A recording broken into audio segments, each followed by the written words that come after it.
Should a resume be one page? And my answer is absolutely 100% of the time. I don't think there's any reason to have 2, 3, 4 page resume at all. And this is mainly, so this feedback is for mostly people that are applying to roles themselves. I think there's a lot of people that are sought after that it doesn't even matter if your name is just on a napkin. If they're super talented, even if your resume is 4 pages, you're not going to have a problem. But for people that are actively applying to open roles and not seeing the success that they want to, or not getting the interviews or deep into the interview process, it starts off with having a one-page resume at the beginning. And what specifically is happening when you're applying? It's the recruiter is going to review it. It's going to take them 6 to 10 seconds, and they're going to decide whether they are going to shortlist you or not. And shortlisted candidates, they move a lot faster through the interview process, but they also tend to have better negotiating power. This is what I've seen over and over again. So how do you get shortlisted with your resume? First of all, your resume is getting seen by recruiters. If you're applying often, it's getting reviewed, and you don't need to beat an ATS system. You don't need to add a million keywords.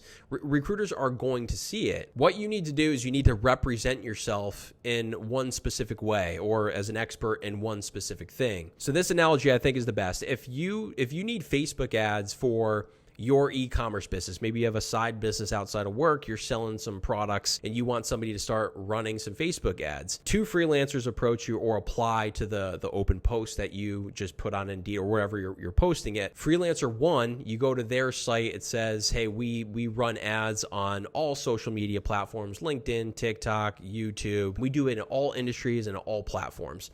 Freelancer 2 says, I run Facebook ads for e-commerce businesses. This doesn't mean that Freelancer 1 isn't capable like Freelancer 2 at all, or, it doesn't mean anything about their capabilities, but all of our minds tend to go in one direction. And we know over the course of your career as running an e-commerce empire, if you're going to hire 1,000 freelancers, you're going to have less surprises with the freelancers that have a very specific niche and focus and are planning on continuing to grow in that one focus. It's really powerful when somebody does know what they want and they present themselves that way.